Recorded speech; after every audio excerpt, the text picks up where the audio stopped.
Welcome back to my YouTube channel. मैं आपके बीच आज शेयर करने जा रहा हूं केमिस्ट्री के वो फैक्ट्स जो इंडियन हिस्ट्री के हैं और आज तक हम लोग इससे अवेयर नहीं हैं। आइए जानते हैं। हम लोग बहुत सारे केमिस्ट के बारे में जानकारी रखते हैं जो सारे फॉरेनर्स हैं। हम लोग आज इंडियंस के बारे में जानते हैं। जैसा कि हम लोग यहाँ लिखा हुआ इन एंशिएंट इंडिया यानी प्राचीन भारत में केमिस्ट्री को रसायन शास्त्र कहते थे, रस तंत्र भी कहते थे, रस क्रिया भी कहते थे एंड रस विद्या भी कहते थे। यहाँ तक कि जो मेटलर्जी का कॉन्सेप्ट है और कॉपर की मेटलर्जी जो इंडिया में है वो चालकोलिथिक कल्चर से ही पाया गया है। उसी तरह ऋग्वेदा में tanning of leather and dyeing of cotton का कॉन्सेप्ट मिलता है। ऋग्वेद में ये डिस्क्रिप्ट किया गया है कि लेदर की जो टैनिंग होती थी, कॉटन पे डाइंग होता था, वो ऋग्वेद में है। इसका मतलब समझ रहे हैं कि कितना पुराना कॉन्सेप्ट है ये। ठीक है। उसी तरह कौटिल्य के अर्थशास्त्र में डिस्क्राइब किया गया है कि कैसे नमक तैयार किया जाता है समुद्र की पानी से। ये कौटिल्य के अर्थशास्त्र में ही हमारा दिया हुआ गया था, लेकिन हम लोग अंग्रेजों के द्वारा जब हमारे को कॉन्सेप्ट दे दिया, बहुत सारा अंग्रेजों के द्वारा थोप दिया गया, इम्पोज करवा दी गई बहुत सारी चीजें, तो हम लोग केवल अंग्रेज की कहानी से पढ़ते हैं। ठीक है।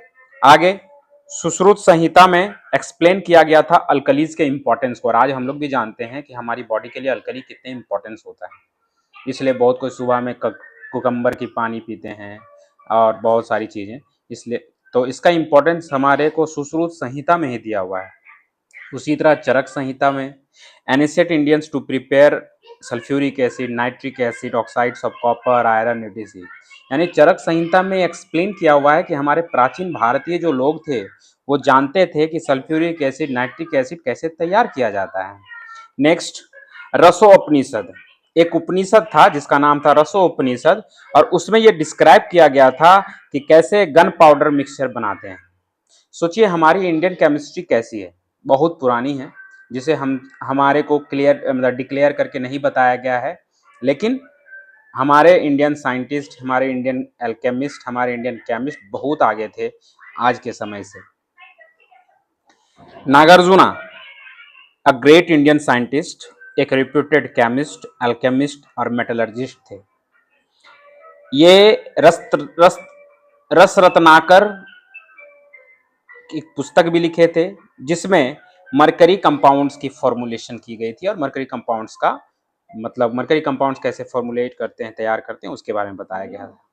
उसी तरह एक व्यक्ति थे चक्रपाणी, जिन्होंने मर्क्यूरी सल्फाइड को डिस्कवर्ड किया था।